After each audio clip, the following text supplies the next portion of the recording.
Hay una pregunta con la que el propio Cicerón abría uno de sus tratados que a mí me parece fascinante.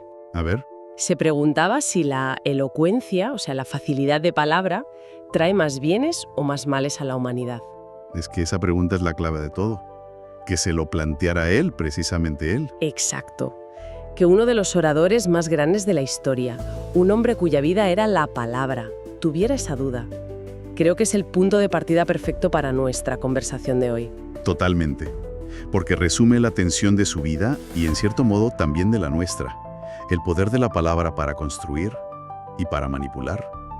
Él vivió esa dualidad hasta las últimas consecuencias. Pues vamos a explorar esa tensión. Tenemos sobre la mesa una selección de textos muy rica. Sus propios escritos filosóficos sobre el deber, la vejez, la amistad. Tratados sobre su arte retórico. Y extractos biográficos que nos meten de lleno en la época. La misión es descubrir no solo al político que vivió, la tumultuosa caída de la República Romana. Que no es poco. No, desde luego.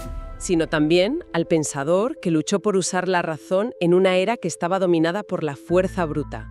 Y en ese proceso veremos cómo intentó construir un puente entre la filosofía griega, que en Roma muchos veían con bastante recelo, y el pragmatismo romano. Claro, y para hacerlo tuvo que hacer algo monumental, prácticamente inventar un lenguaje en latín para poder expresar ideas complejas que, hasta ese momento, eran ajenas a su cultura. Es un viaje para entender cómo las palabras pueden intentar dar forma a un mundo que, literalmente, se está desmoronando.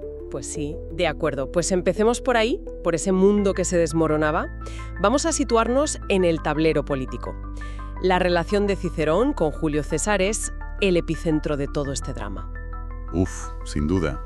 Las fuentes que manejamos nos pintan a un Cicerón que ve cómo el ideal de república que él defiende es demolido por un hombre que se ha convertido en el dueño absoluto. Cicerón tenía un miedo muy concreto y utilizaba una metáfora que a mí me parece potentísima. ¿Cuál? Decía que sin el equilibrio de una constitución sólida, el Estado daría bandazos de un lado a otro como una pelota. ¡Qué visual! Mucho.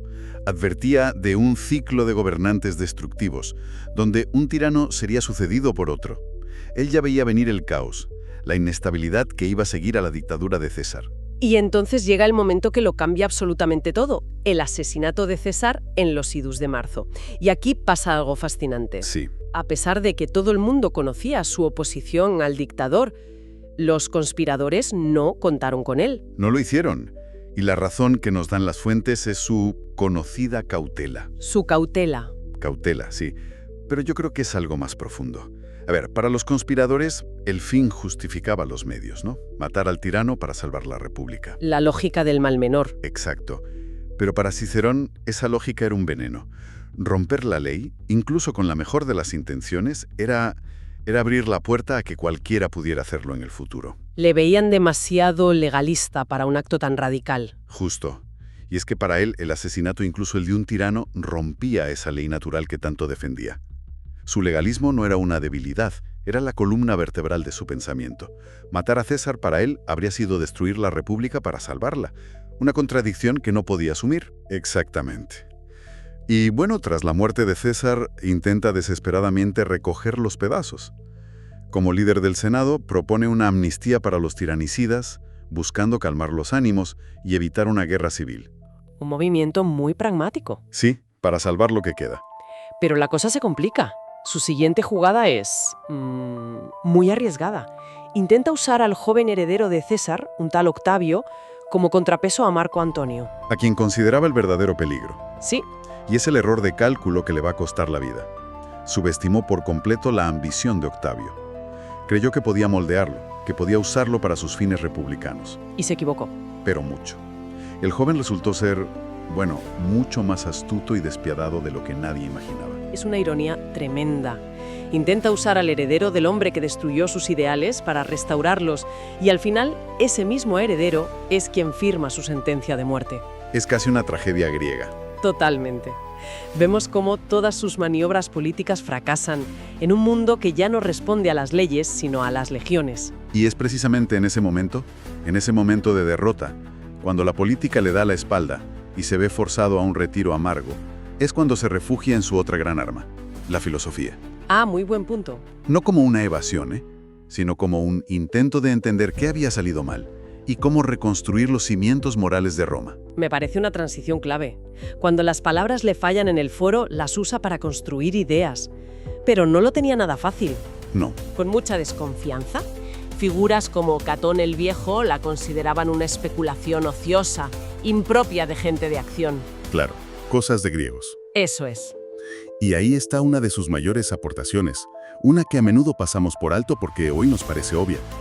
No es solo que tradujera, es que tuvo que inventar palabras. ¿Cómo que inventar? Sí, conceptos como moralis, o sea, moral, qualitas, calidad, o essentia, esencia, no existían en latín antes de él. ¡Qué fuerte! Prácticamente construyó los cimientos del lenguaje que usarían la filosofía, el derecho y la teología en Europa durante los siguientes 2000 años. O sea que cuando leemos a pensadores posteriores como, no sé, San Agustín o Santo Tomás de Aquino, en realidad estamos leyendo un latín que Cicerón hizo posible. Sin duda alguna.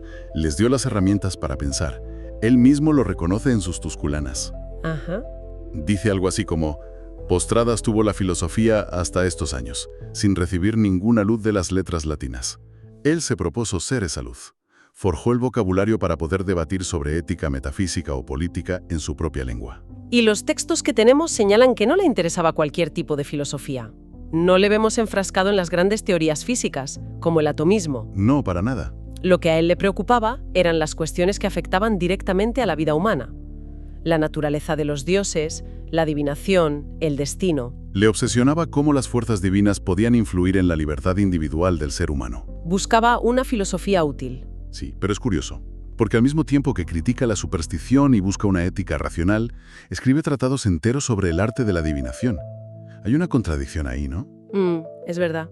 Quiere una ética basada en la razón, pero no puede desprenderse del todo de la mentalidad religiosa tradicional romana. Es un hombre atrapado entre dos mundos. Claro, quiere una herramienta para el ciudadano y el estadista que aborde la ética, el deber, el derecho natural, pero sin romper del todo con las tradiciones que cimentaban la sociedad. Y ese esfuerzo por crear una filosofía práctica, una filosofía romana, fue tan fundamental que su influencia se extendió durante siglos. Se convirtió en una figura clave incluso para pensadores cristianos que, en principio, partían de un lugar muy distinto. Vale, entonces está construyendo todo este sistema de pensamiento, de ética romana, pero ¿cómo consigues que la gente te escuche? Buena pregunta. No basta con tener las ideas correctas, tienes que saber persuadir. Y ahí es donde entra en juego su gran arte, la oratoria. Para él es mucho más que un arte. Es el origen de la propia civilización. ¡Ostras! En sus tratados lo describe de una forma casi mítica. Imagina a un hombre sabio y elocuente que convence a los primeros humanos, a los que describe como duros y salvajes, para que se agrupen en ciudades, establezcan leyes y trabajen por el bien común. La palabra que persuade es literalmente la fundadora de la sociedad. Y lo sistematiza, lo convierte en una técnica que se puede aprender. Habla de 5 pilares, ¿verdad? Sí, una estructura muy metódica. Primero, la invención, que es encontrar los argumentos. Vale. Segundo, la disposición, ordenarlos de forma lógica. Tercero, la elocución, el arte de usar las palabras adecuadas con estilo. Cuarto, la memoria, para retenerlo todo. Y quinto, la pronunciación. Espera, eso es interesante. Para nosotras, pronunciación o puesta en escena suena a teatro, a algo casi artificial.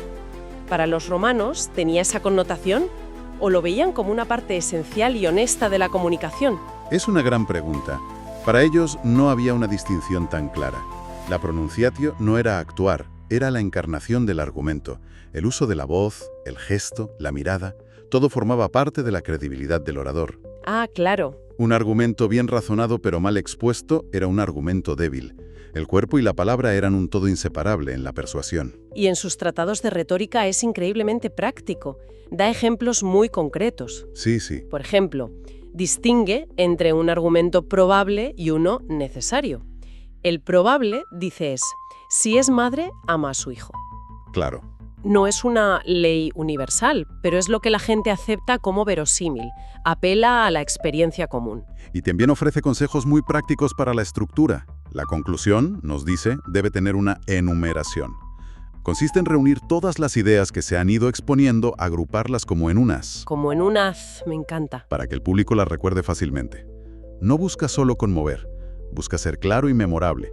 Su objetivo es que la idea permanezca en la mente del oyente mucho después de que el discurso haya terminado. Y ahora llegamos a la parte de su obra que para mí es la que de verdad cruza los siglos.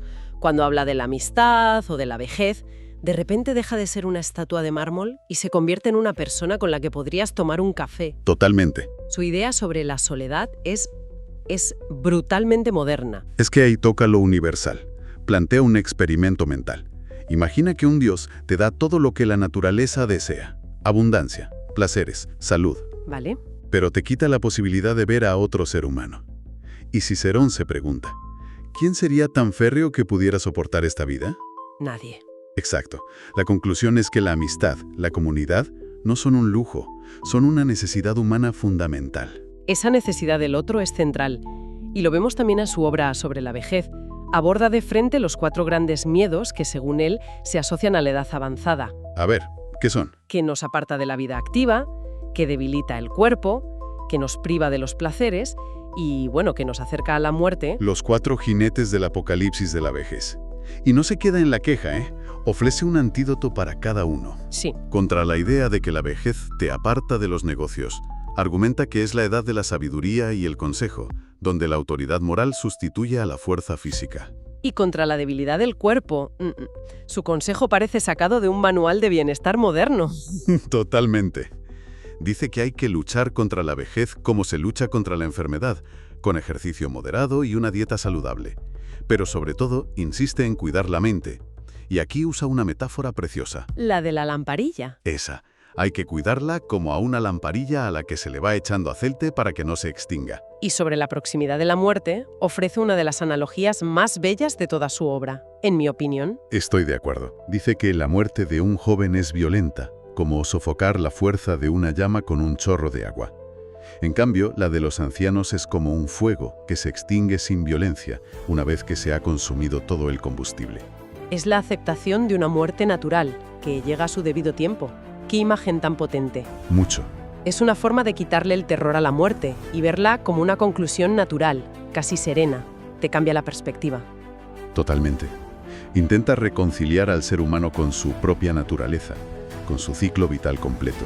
Y esto nos lleva a su gran obra ética, de los deberes, donde plantea la que quizás sea la gran cuestión moral de todos los tiempos. El conflicto entre lo útil y lo honesto. Exacto. ¿Qué hacer cuando lo que nos conviene choca con lo que es correcto? Aquí Esténa es muy claro, no deja lugar a dudas. Su conclusión es que este conflicto es una ilusión. Una ilusión. Sí. Sostiene que no puede haber un conflicto real entre ambas cosas, porque nada que sea deshonesto puede ser verdaderamente útil a largo plazo, ni para una persona ni para la sociedad. La verdadera utilidad siempre coincide con la honestidad. Esa es su tesis. Eso es un ideal muy elevado. En la práctica, la gente a menudo siente que tiene que elegir. Por supuesto. Pero para Cicerón, esa sensación es un error de juicio. Si algo parece útil pero es deshonesto, como no sé, traicionar a un amigo por un cargo, lo que ganas es temporal e ilusorio, mientras que el daño a tu carácter y a la confianza de la comunidad es permanente y real. En su ética, lo vemos adelantarse a su tiempo en muchos aspectos. Muchísimo. Como cuando habla de la guerra o de la esclavitud, ¿no? Exacto. Afirma que la guerra es un litigio propio de las bestias, o sea, un último recurso cuando la diplomacia y la razón fracasan. Y, aún más radical para su época, sostiene que a los esclavos hay que tratarlos como obreros, dándoles el justo salario. Increíble para la época. Son ideas que chocaban frontalmente con las convenciones y la crueldad normalizadas en la Roma de su tiempo. Cicerón fue, en definitiva, un hombre de contradicciones. El político cauto que no participó en el asesinato de César, pero que acabó pagando con su vida la defensa de la República. Ajá. El intelectual que admiraba a los griegos, pero que forjó una filosofía, genuinamente romana. Nos deja un legado que va mucho más allá de la historia. Nos enseñó a pensar sobre conceptos abstractos en un latín que daría forma a todo el pensamiento occidental. Nos dio herramientas para argumentar con claridad. Y sobre todo nos planteó preguntas sobre la ética, el deber y el sentido de la vida que siguen siendo las nuestras. Y con esto llegamos a una reflexión final. Cicerón vivió atormentado por esa tensión constante entre lo honesto, lo que es correcto, justo y virtuoso, y lo útil, Lo pragmático, lo conveniente. Exacto. Si observamos nuestro mundo actual, desde las grandes decisiones políticas hasta las pequeñas elecciones personales, ¿no seguimos atrapados, en el fondo, en esa misma disyuntiva? Buena pregunta para cerrar. ¿Hemos aprendido a resolverla mejor que él?